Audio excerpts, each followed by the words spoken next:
Louise and I who are presenting other people, but this evening I'm delighted to be hosting my wonderful, extraordinary colleague, Dr. Louise Livingstone, to give her talk, The Ancient Stones Are Speaking, Connecting Through Our Hearts to the Wisdom of the Earth. And I'm sure you've all read the abstract about this session, but I'll just give you a little bit of background about Louise for those of you who don't know Louise.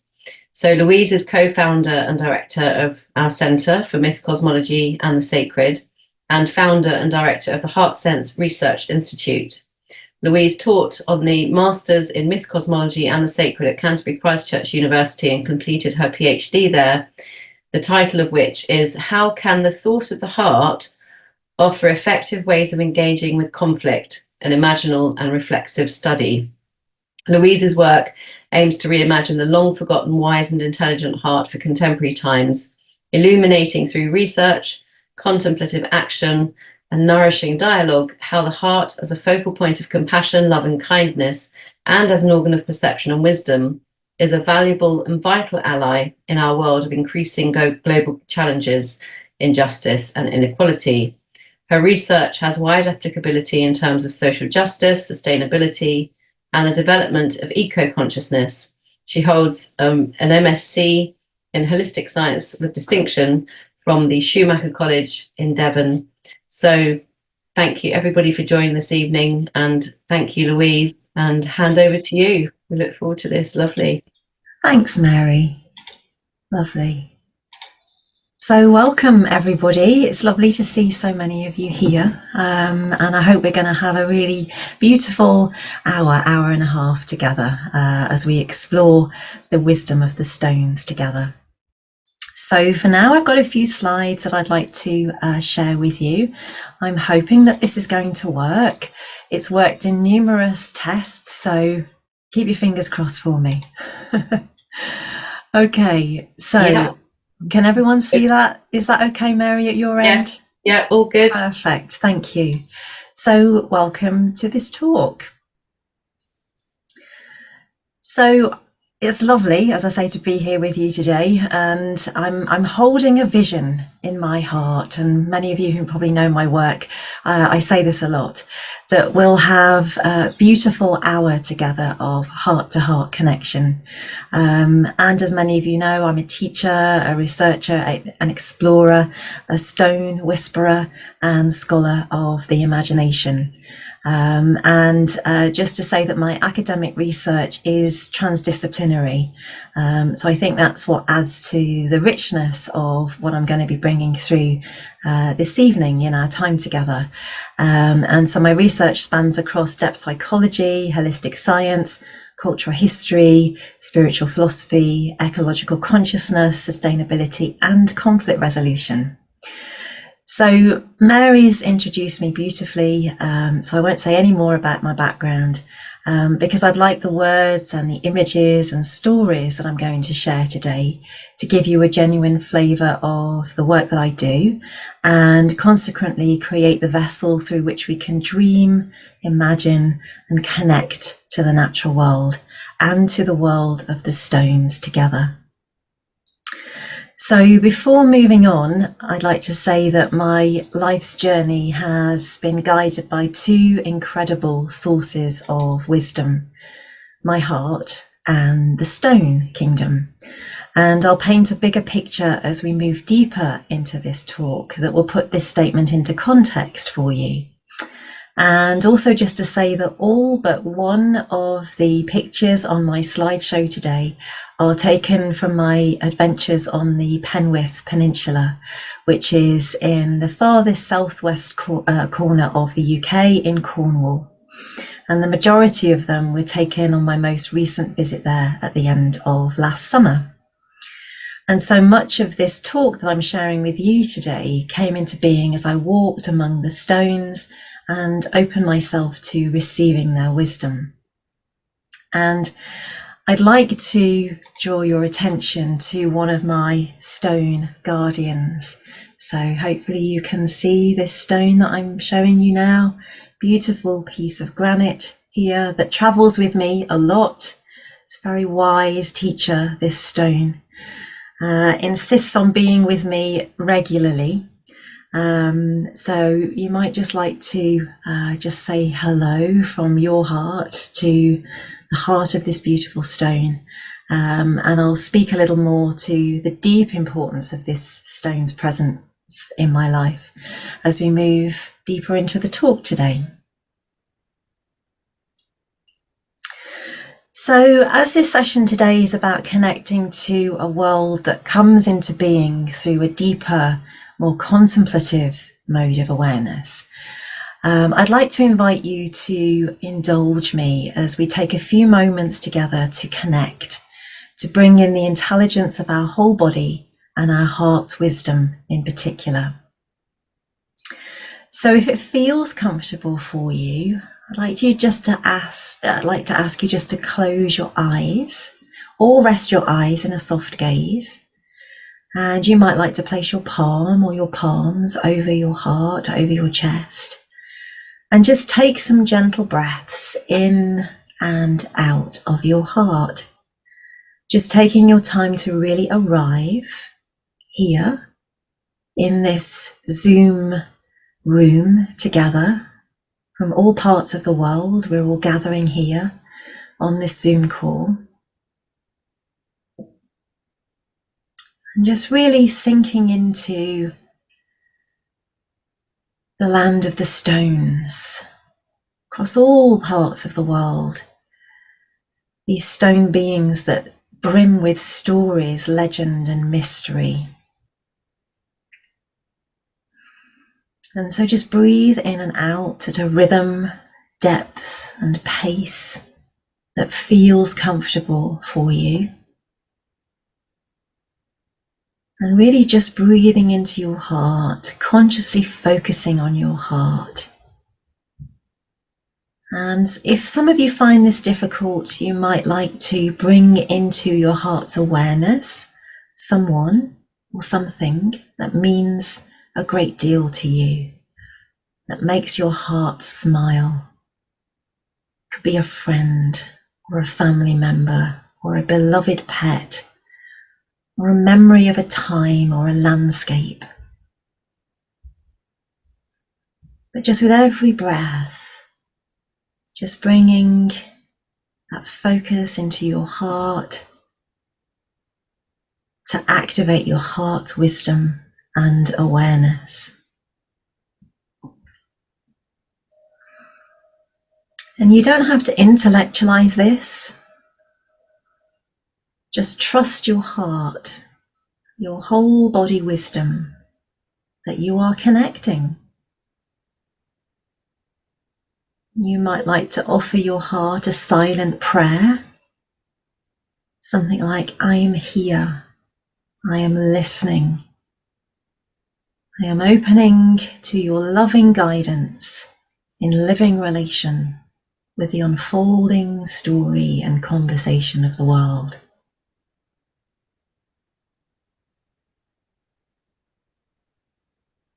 And perhaps as you do this, as you continue to breathe deeply in and out of your heart, you start to gain a sense of yourself situated in a wider system of relations, an integral part of the earth.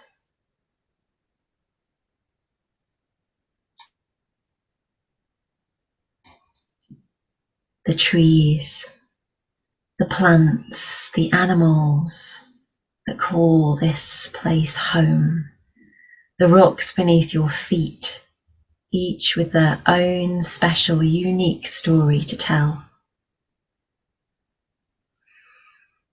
And just continue to breathe in and out of your heart as you activate this beautiful space of wisdom that has so much to offer in relation with the living, breathing, speaking world.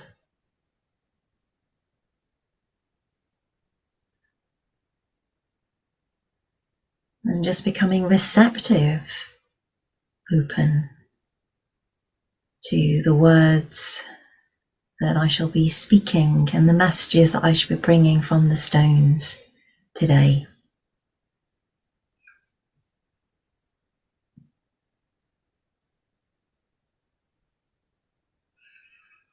So when you're ready, just start to bring your attention back to this time, to the Zoom room.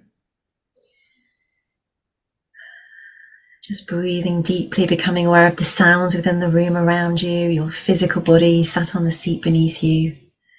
With every breath, just rising in your awareness and returning back to the Zoom room when you're ready. And welcome back. And you might like to stretch and take some water, because when we move into these spaces, there's a lot of energy moving around, because we're talking about whole body knowing here in conversation with the world. So this talk this evening is an invitation to your whole body and your heart in particular as an organ of imaginal perception, and I'll come on to this shortly, to step fully into a whole experience of the living, breathing earth and all the beings who live upon her. It's an invitation for nourishment, to digest, metabolize and alchemize all that is offered, to support and give you the permission, the confidence and strength to begin to fully embrace and consciously participate in the unfolding of this exquisitely beautiful world that is infinitely alive and always speaking to you, continually inviting you into its spiral dance. And in this space together, we will open the possibility of extending, stretching, reaching out beyond our ordinary day-to-day framework of meaning making into the possibility for greater connection with the world and the beings who live upon her, opening ourselves to ways of knowing that are wider and deeper in scope. And so in this sense, I'm here today offering words from my heart that invite us to step out into a world of intimate connection, supporting us to rekindle relationships with the more than human world, opening to directly experiencing life as it unfolds through us in every living moment. And as we open ourselves to as much of the world as possible and to the different ways that it speaks to us, perhaps we can start to become aware of the responsibility that this carries, coming to understand that everything we do has an impact on the world in all of its forms. And so with that said, and with our heart as our guide, we'll move into the world of the stones as we take this time together to meander, saunter, loop, spiral, wonder and wonder, looking around our past, present and future with a curious, expansive lens through moments leading to other moments in the unfolding story of the earth and the beings with whom we share our space.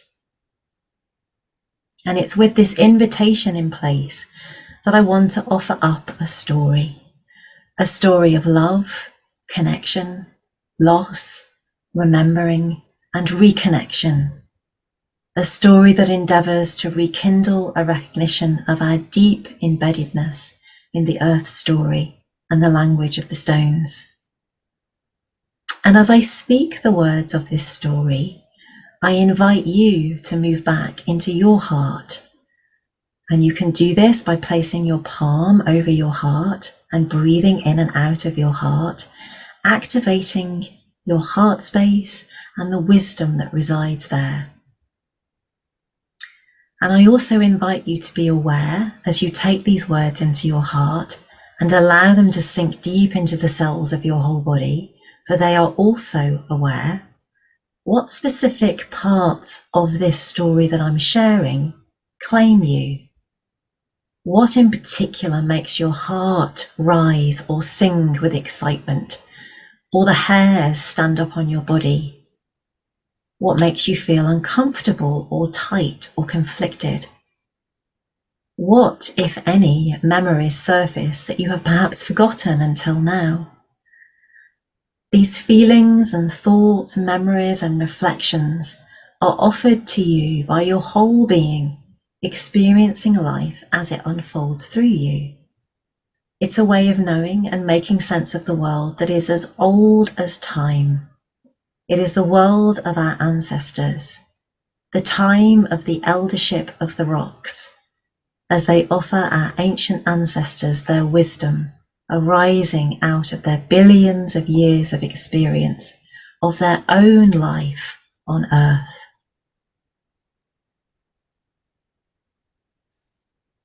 So for as long as I can remember, I've had a deep connection with stones, from crystals and rocks and pebbles washed up on beaches, sacred sites, stone circles, tools and granite outcrops.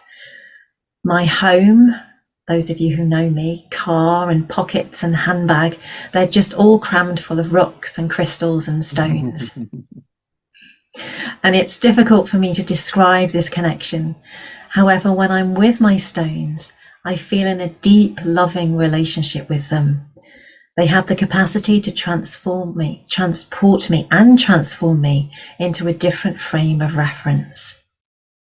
And when I'm with them, something is exchanged between myself and them, which leaves me with a greater sense of well-being and calm. It's as though I'm in the presence of an ancient wisdom that comforts and soothes me, and I do feel that I'm equally as important in the life of the stone. As a child, I recall magical walks along the Land's End coastal path in Cornwall, surrounded by towering granite rocks which I felt deeply connected to and in deep communion with. These magnificent elders would speak to me, imparting their wisdom, happy to see me each year, watching me grow older as I skipped past these granite giants with excitement and delight. I intimately knew each twist, bend, sharp descent, and grueling climb of the coastal path that I regularly walked with my parents as I eagerly greeted my old friends along the way. So here is Lion Rock, whether you can see a lovely lion there.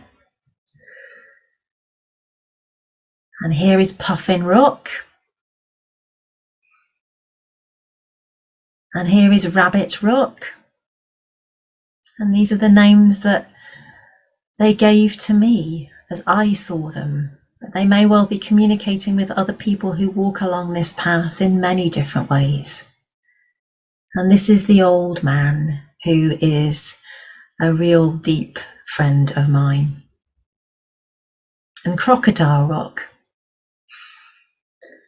highlighted here with the red circle.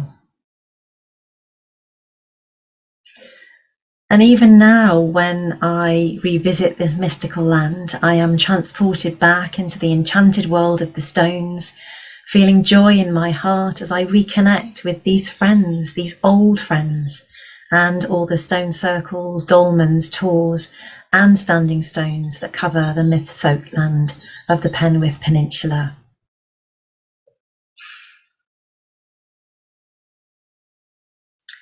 And so while connection, joy, enchantment, and speaking with the more than human world stand as bookends at either side of my life, because I'm now reconnected to the stones.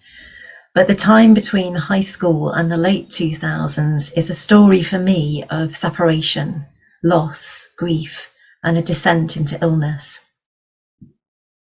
So as I grew older, the enchanted, magical world of my childhood, the voices of my stone friends gradually fell silent.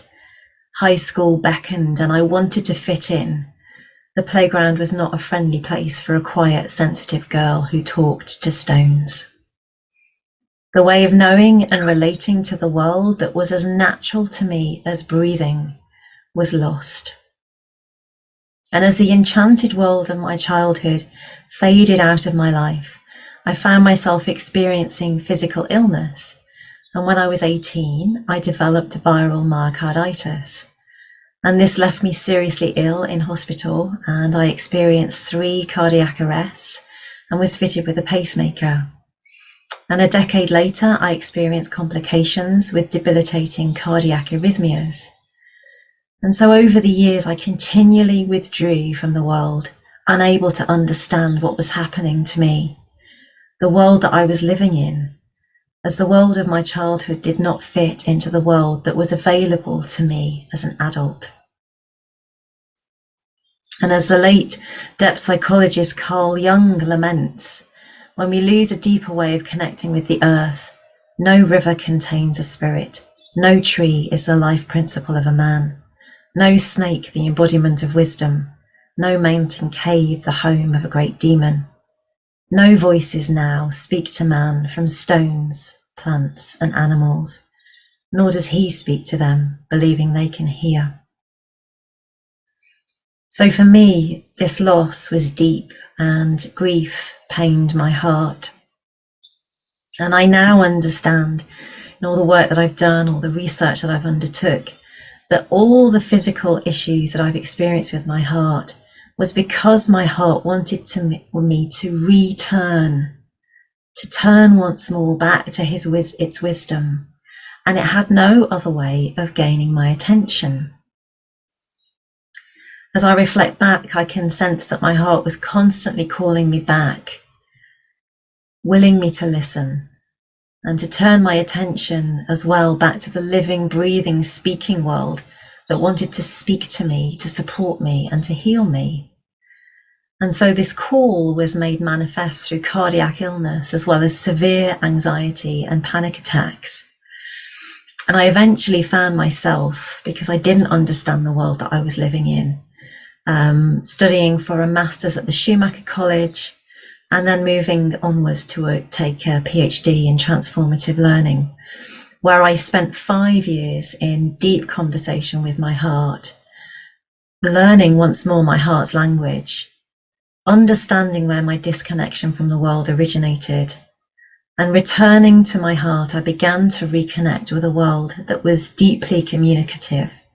I remembered from childhood, and as a result, I started to become whole, to heal on many, many different levels. And there's me sitting on one of my stone friends on the Land's End coastal path. And so I'd just like to invite you now just to pause for a moment, to close your eyes once more or rest your eyes in a soft gaze if that feels more comfortable to you. And to once again breathe into your heart and back out from your heart. And doing this at a pace and a depth that feels right for you. You might also like to just place your palm over your heart. And maybe as you do this, you can feel your heart respond. And as you connect with your heart and move into your heart's wisdom, I'd like to gently inquire whether this story resonates with you and encourage you to just think silently, quietly about what parts in particular have claimed you, have resonance with you. As you notice any places in your body or your heart where sensations are arising, which could be feelings of recognition or joy or discomfort, and just noticing what is arising, not sort of closing down around what's arising, just letting it ebb and flow like the waters of an ocean. But I've learned that when we allow ourselves to be still and quieten just for a moment, especially in conversation with my heart as we're doing here, that in these quiet, still, slow spaces, your heart and your body wisdom can speak to you and help you to develop a greater understanding that you are an experiencing being, fully embedded in the world's unfolding story. That you are not a human doing, you are a human being.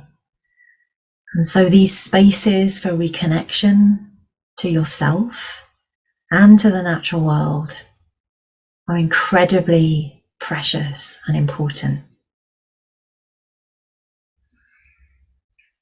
So really indulging yourself, giving yourself permission to notice what is arising in the story that I'm sharing with you in your own body, heart, mind.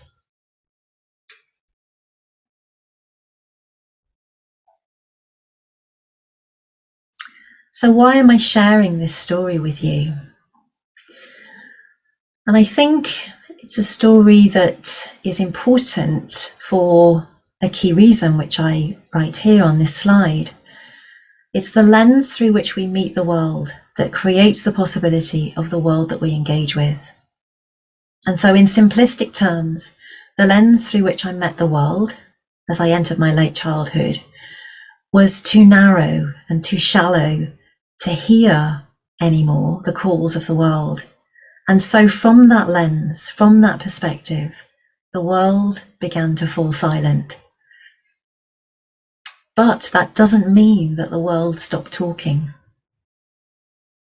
So in this sense, we lose so much when we exclude the emotional, feeling, physical, intuitive, imaginal, somatic, deep inner intuitive knowing, and so many more ways of making sense of our experience of the world through our more familiar lens and the process of critical thinking. And that's not to denigrate the process of critical thinking, because we need it, it's incredibly important. But when that is actually prioritized over other ways of knowing, then we start to move into difficult spaces. So generally speaking, the contemporary Western mode of meaning making and knowledge production is built on the scientific method of fragmentation of knowledge. And that means that it's often difficult for us to move beyond rational, literal ways of relating to each other and nature as a whole. And as I say, this is not a bad thing in itself, but when it's seen as the only way of making sense of the world, to the detriment of other ways and the wholeness of our whole experiencing self, it leaves us in the mode of perception of a detached observer living outside of the world. And this way of making sense of life has become so accepted as truth that even our language reflects this. And most of the time we unconsciously act from this perspective. And I'd just like to offer up a sort of example of this, that when I was sitting having my lunch with one of my stone friends last summer, I heard a man say to his girlfriend, "Oh, there's a fort. Shall we go and look at it?" And as I was contemplating this, I actually heard my stone friend say to me, "What would it be like, Louise, if he had said, 'Shall we go and experience the fort?'"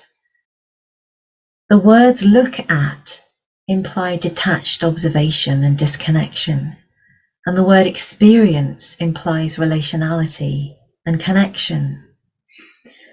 And as I was thinking about what my stone friend had said and thinking about this change of words from "look at" to "experience," thinking, well, actually, yes, maybe some people may seem or may think that this is insignificant. In the short time that I have with you here today, I'm aiming to gently invite us all to consider the possibility that the lens through which we allow ourselves to connect with the world creates the possibility of the world that we engage with. And for me and my lived experience through the personal story I've shared with you, moving through connection, loss, grief, illness, and reconnection, this comes down to me, for me, to the difference between head-based, rational, distanced observer knowing and heart-based knowing, which is relational, interconnected, and embedded in the world's unfolding. And so it's how do we bring all these ways of knowing that we have as experiencing beings embedded in the world's unfolding together to have a more full experience of the world itself. So through the unfaltering, guiding wisdom of my heart over my entire life, I've learnt that we are experiencing beings deeply embedded in the world's conversation. And as we take a walk in nature or visit our favourite place or connect with the stones, we must ask ourselves, how are we meeting the natural world? In what ways am I open enough to hear what the world wants to say to me?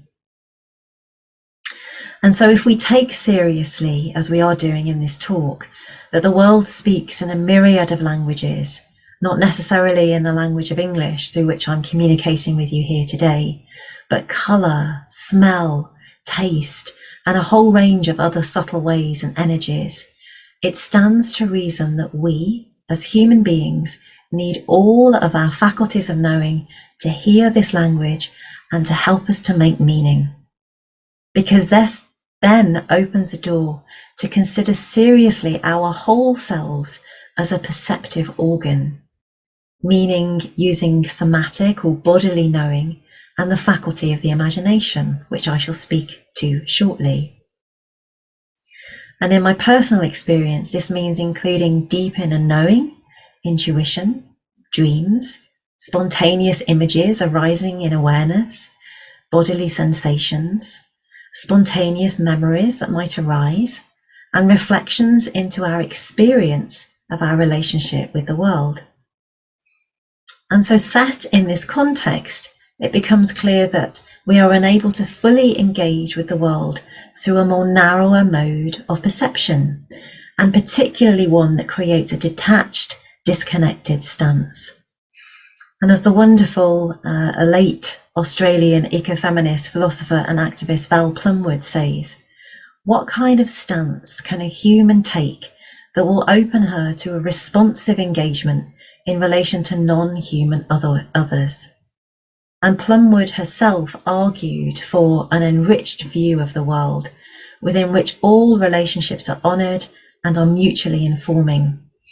And in all the research that I've undertaken with my heart, I can honestly say that it's the wisdom of the heart for me that is able to bring Val's vision into being. So now over the next couple of slides, I want to make a case for the heart's way of knowing. The first case being that the heart inherently contains and exudes all the beautiful qualities and characteristics that are open towards the world, specifically through its inherent qualities of love and compassion and kindness, non-judgment.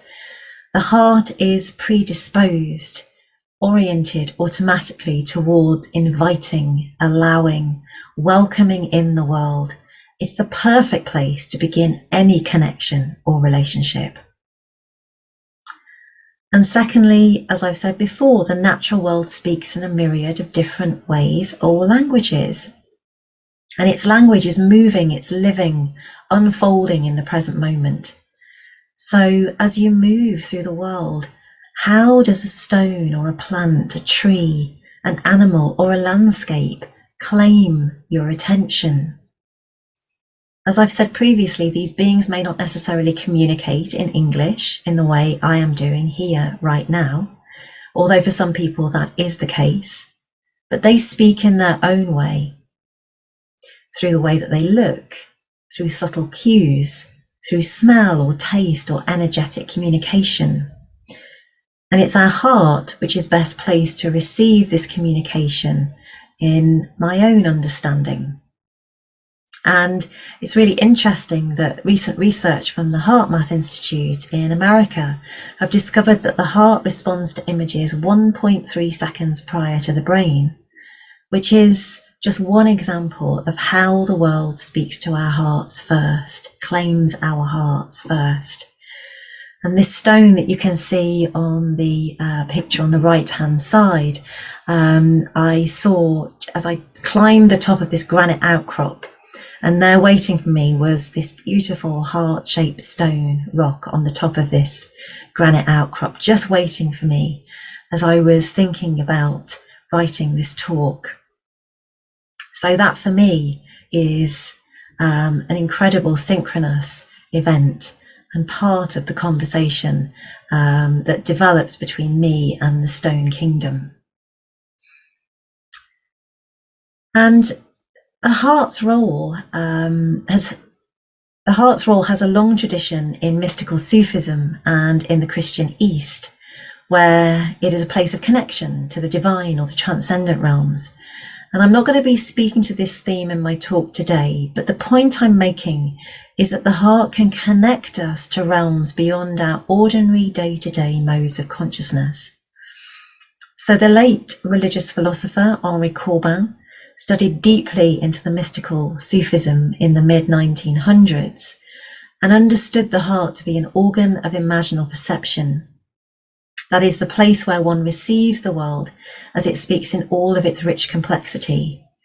The imagination, therefore, is a valid mode of knowing through which the world can communicate with us.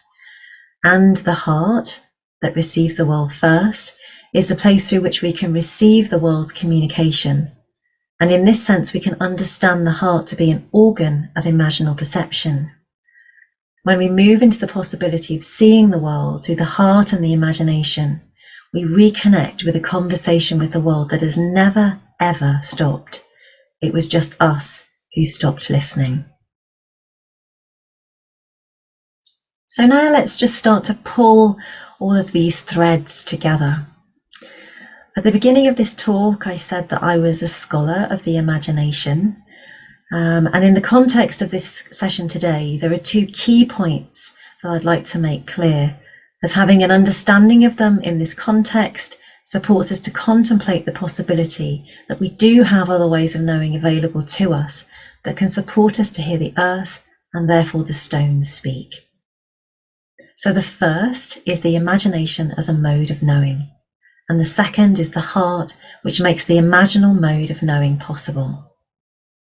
So as I said earlier, the imagination is a way of engaging with the living earth as she speaks to us in images and in other subtle ways. It's entirely distinct from contemporary understanding of imagination as fantasy or childish. It's taken up as a way of looking into the world beyond outward appearances, and it's an ancient, sophisticated, valid, genuine way of human knowing. It's expansive, deep, subtle, yet powerful, and arises through deep knowing, intuition, dreams, contemplative states, feelings, spontaneous visions, and bodily sensations. And the imaginal as a mode of cognition, a mode of knowing, has a long history in the psychological literature, and therefore has its own mode of being. So perhaps now we can start to take seriously the way of knowing of the imagination, encouraging us, inviting us into a deeper space in conversation with the world. And then extending the work of religious scholar Henri Corbin, the archetypal psychologist James Hillman says that the heart is the thought of images. So if the world is speaking to us through these images, our hearts are being spoken to directly from the world, and they respond directly to the calls of the world as the world reaches out to claim us, and all the beings of the world reach out to claim us. And so when we open ourselves in this way, we are creating an opportunity or a possibility to bring more of the living, breathing world into our awareness, opening a possibility for communication with this world, and rediscovering the wisdom of our own hearts in the process, turning to the organ of imaginal perception, our heart, for teaching and for guidance.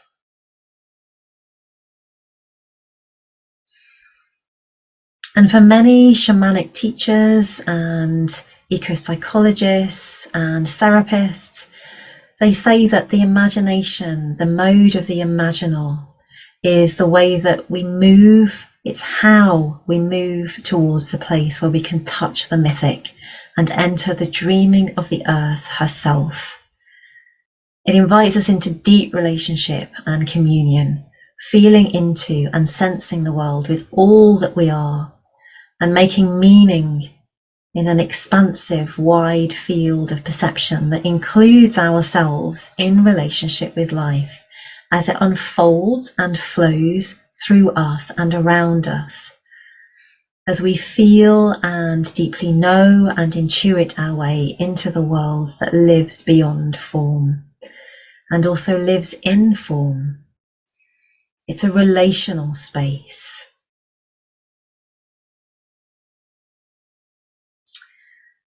So I'm defining the imagination as a foundational mode of knowing and perception. Specifically, it's the mode of knowing through which it becomes possible to hear the voice of the earth and of all the beings who live upon her in the present unfolding moment. It is knowing before analysis and reduction. It is living, breathing awareness. Imaginal awareness is innate. It is the mode of knowing we were born with.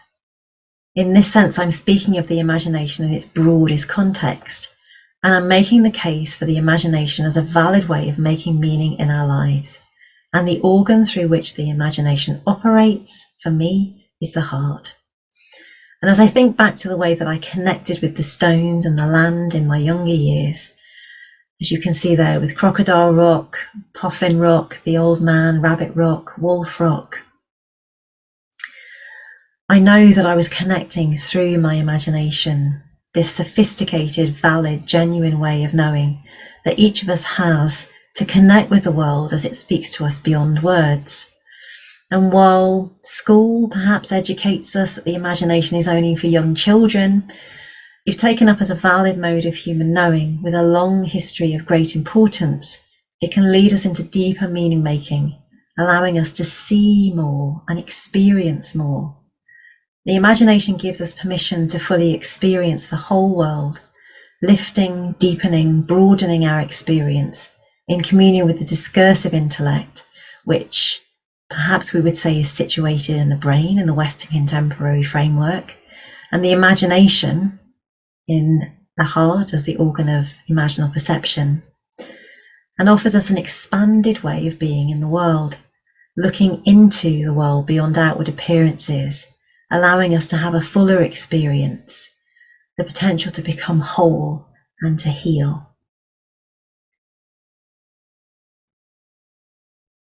So perhaps now we can start to hold the possibility of this mode of knowing as being a valid mode of cognition. And questions when I reach this point that I often ask are, what might we gain by holding this understanding or this perspective or the possibility of being in the world in this way? And another extremely important question, what possibilities for deeper meaning making might we lose if we don't follow this possibility? The imagination is expansive and deep enough to hold the rich complexity of the world in all of its different shades and expressions, a world saturated with depth and meaning, a mutually responsive relational world where everything has meaning and matters. And despite the lens that I've been educated to view the world through, the exquisite complexity of the natural world continued to pull me back in through my heart. The stones and rocks were always standing there, steadfast, continually inviting me into their world. So returning now to my story and my ongoing communication with stones, as I learnt to reconnect with my heart and my heart's way of knowing and the language of my heart, my world started to slowly, gradually transform. So debilitating panic attacks, anxiety, cardiac arrhythmias have been left in my past. The world has opened up and I can once more hear the world speaking to me, conversing with the stone beings who captured my heart and soul all those years ago. And I have gained so much more than I have lost. And I have a deeper relationship with the land as I see beings in stone and walk the song lines, realizing that we are supporting each other to live. And on the slides that follow, I have written some of the most profound teachings that the stones have gifted me as I have opened my heart and my whole self to the speaking world. And these teachings have again changed my life in the most incredible ways. So before we do this, I'd like to just move us again, just once more back into the heart space. So if you'd indulge me once more, You might just like to close your eyes or rest your eyes in a soft gaze. Place your palm over your heart and breathe rhythmically and slowly in and out of your heart. And when you do this, you're activating your heart and your heart's wisdom. And your heart knows that when you do this, you're focusing your attention there. Your heart knows that you are listening. You're oriented in your heart's direction. And there are 4 steps with the heart sense process. This has been adapted from my research and the heart sense process that I developed in conversation with my heart over the course of the PhD research. But it's a wonderful way of connecting with your heart and its way of knowing, which we now know is the imagination. And in this mode of consciousness, it's possible to move deeper into the world, to make deeper meaning. So you can leave your eyes closed if you want to, and I'll read you out the steps. So step 1 is to just sink into your heart. So whenever you're moving into the natural world and consciously wanting to connect with the world, what I do is I always sink into my heart first and physically feel my heart's qualities: care, appreciation, love, compassion, kindness, and really grow that feeling as much as I can in my heart. And then when you really feel that you're in your heart and you've grown those feelings of appreciation and care and love, perhaps if you have difficulty with this, as I said at the beginning of the talk, you can think about a beloved pet or a partner or a family member or a beautiful tree or just something that makes your heart sing, to really feel that you're in your heart space. And then step 2 is sending that loving energy of care and appreciation from your heart out of your body. So you might just like to practice with this and send that energy of care, love and appreciation out of your body, out into the room where you are. And you might just like to connect with something either in your room or outside. If you can see a tree outside or a plant near you or a picture or a painting that means something to you or a book, just send your energy out and just connect. You're just practicing. And then as you engage with this other being, just be conscious of remaining curious. So this is step 3. Just try to be aware of any preformed ideas or mind chatter. Just allow it to ebb and flow. Just say hello and then let it go. And ask your heart to help you to stay open and curious to what is happening right now. And then just listen carefully and deeply to your heart. Just noticing what you can feel or hear or see or sense. So if you are receiving anything from where you've sent your energy out to, then that's wonderful. And this is basically how the process works. Just sending out your heart's energy with love, care and appreciation. Being curious and sauntering with your energy out to a being that's claimed you, a rock or a book or a tree or a plant or a stone or something near you. And then just listening carefully and deeply with your heart. And you can go back and re-listen to this talk if you wish to, and practice this in your own time as well.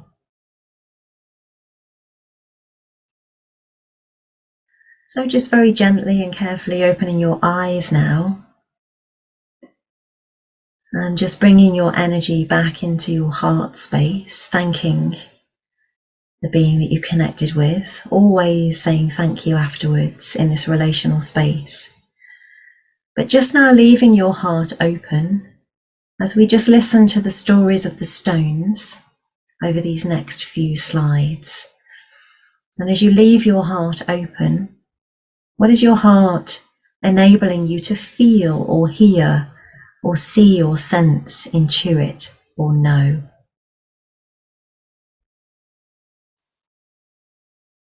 So this is one of the teachings that I wanted to share with you from the stones.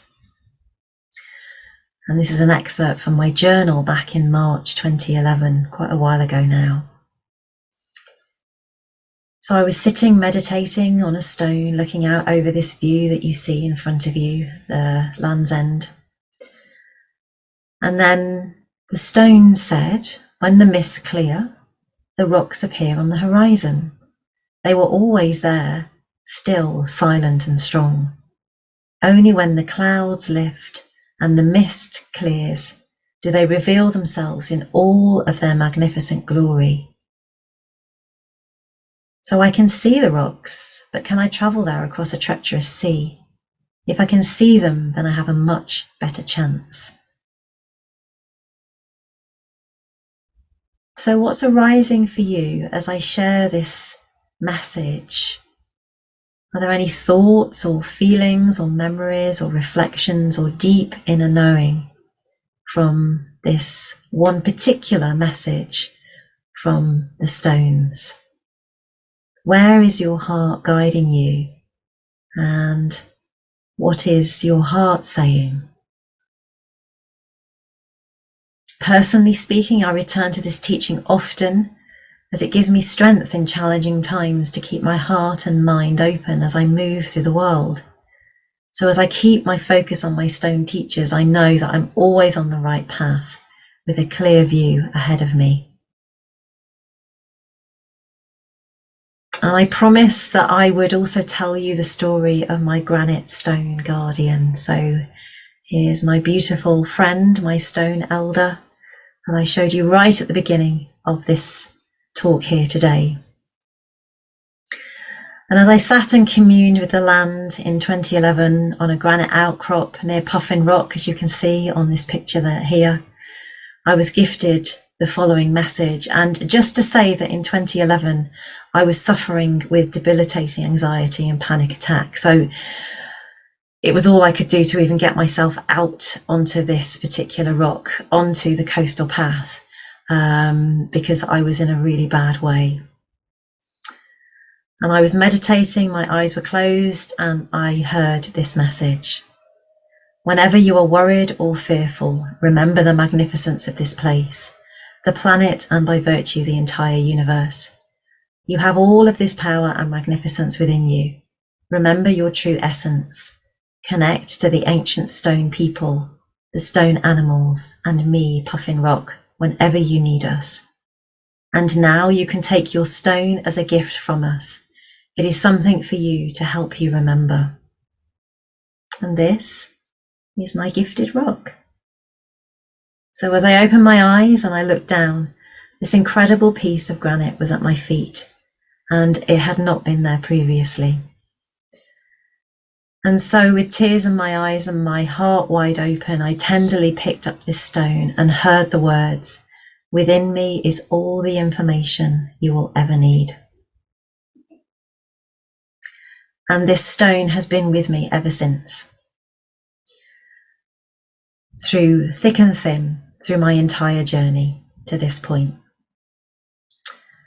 And as religious philosopher Professor Jeffrey Kripal says, we can either follow where these experiences beyond our narrow frame of knowing can take us, or we can subsume them into a rational rereading.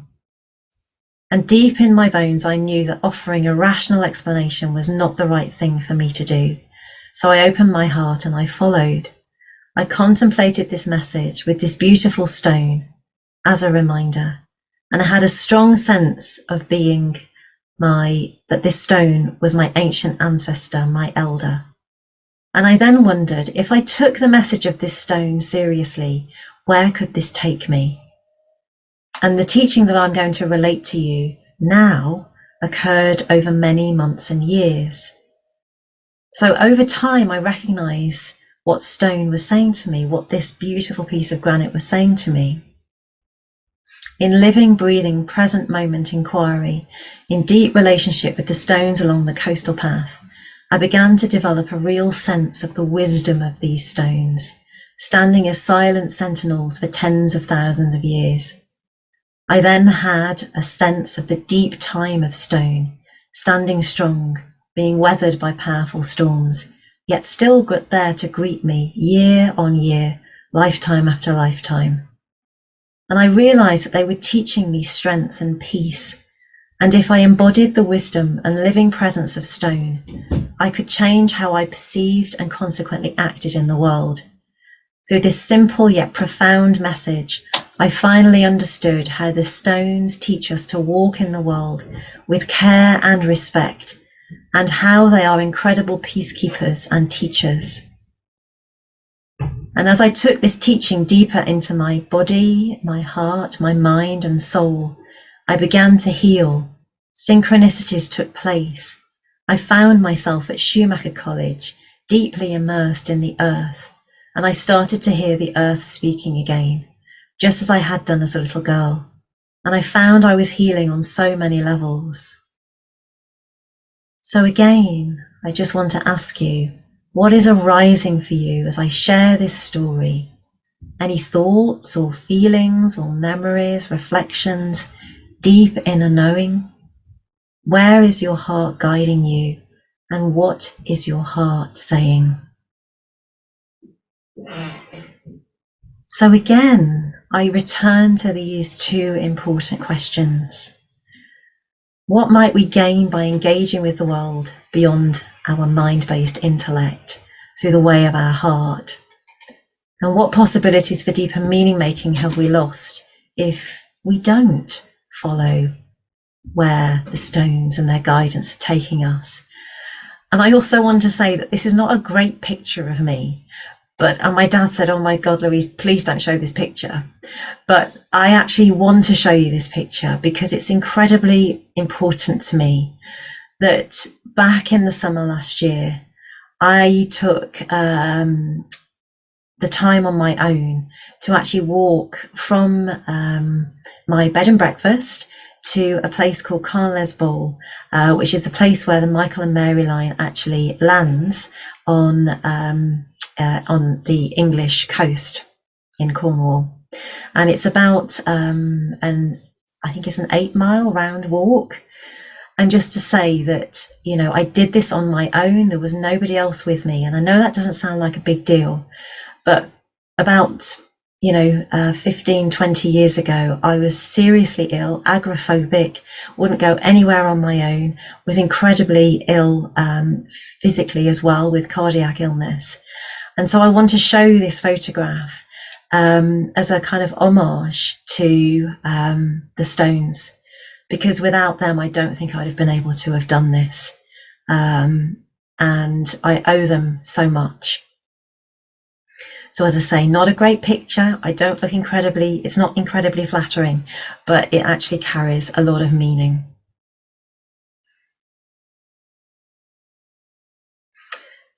So even the depth psychologist, Carl Jung, had a deep connection with stone. This is taken from his book, Man and His Symbols, and he says, "In front of this wall was a slope in which was embedded a stone that jutted out, my stone. Often when I was alone, I sat down on this stone and then began an imaginary game that went something like this. I am sitting on top of this stone and it is underneath. But the stone could also say I and think. I am lying here on this slope and he is sitting on top of me. The question then arose, am I the one who is sitting on the stone, or am I the stone upon which he is sitting? This question perplexed me, and I would stand up, wondering who was what now. The answer remained totally unclear, and my uncertainty was accompanied by a feeling of curious and fascinating darkness. But there was no doubt whatsoever that this stone stood in some secret relationship to me. I could sit on it for hours, fascinated by the puzzle it set me. Indeed, when we take seriously that the ancient stones are speaking and that they see us through the expansive lens of the heart, we open the possibility to live in a relational world where everything is seen as valuable and offers us opportunities for deeper meaning making in relation with the world.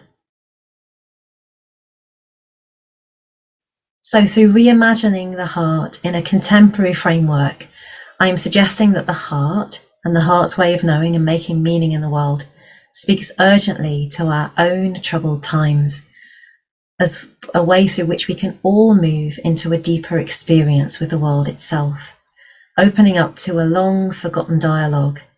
It is relational and co-creative. And I am being given the possibility to become more fully myself through allowing stone to speak to me in its own way.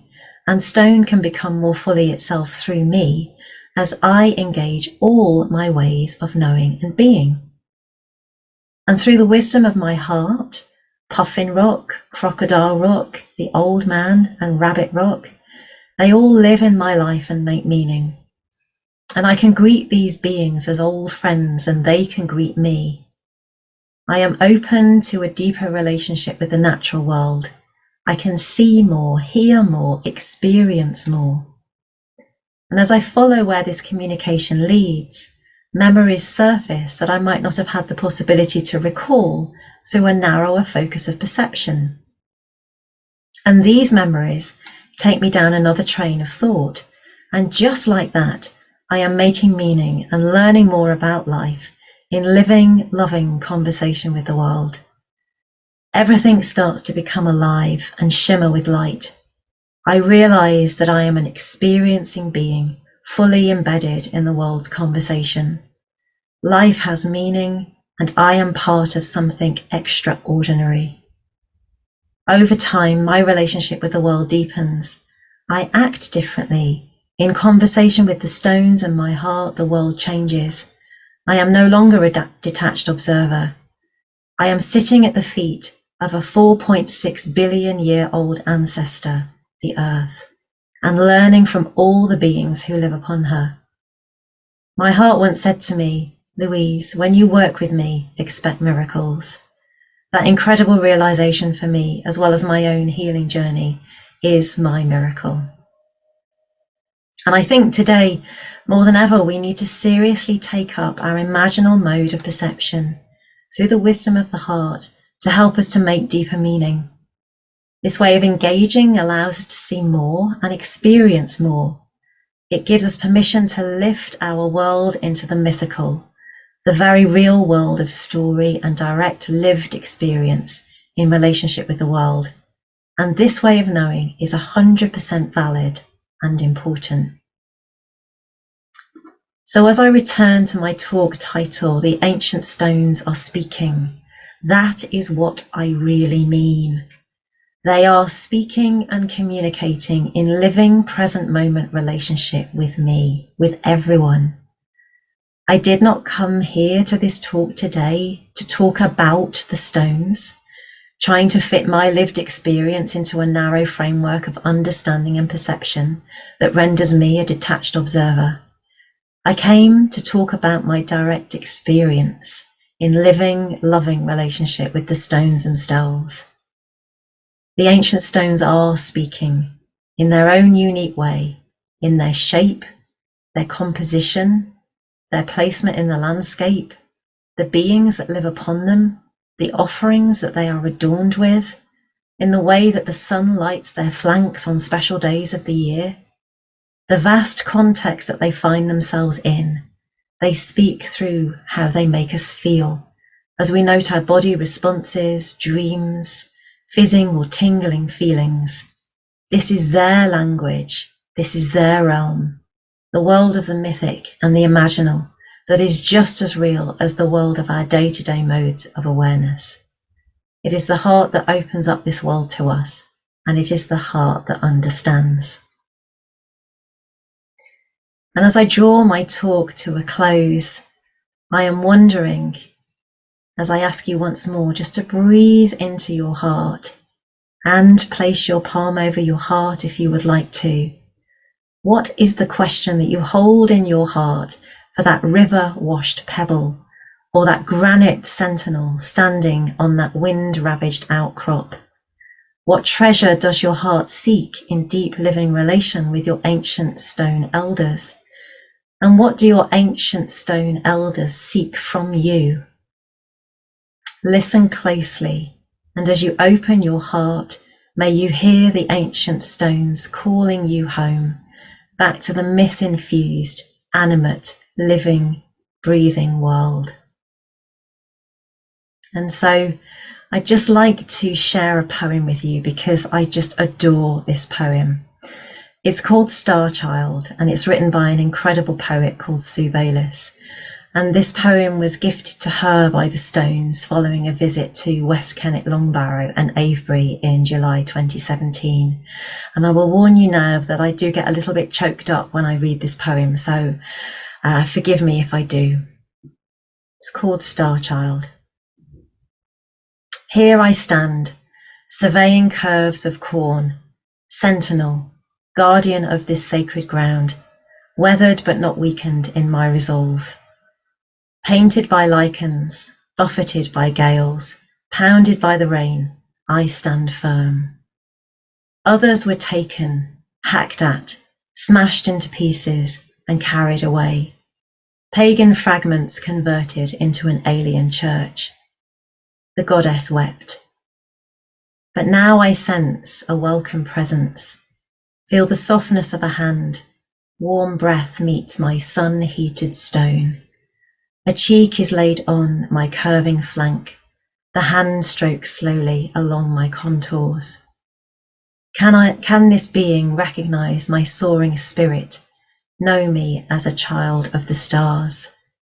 I feel a resonance, but she moves on, and other hands caress my sacred surfaces forged eons ago. These hands mean no harm. To my kind, they come at last to honour us. The human spirit rises again on this blessed land, reviving the old ways, the ancient rites, remembering the wisdom almost lost, revering the star children. And so I shall stand among these golden hills, patiently waiting for humans to relearn the art of conversation with us old ones, children of the stars, keepers of the mysteries, servants of the goddess on this sacred land.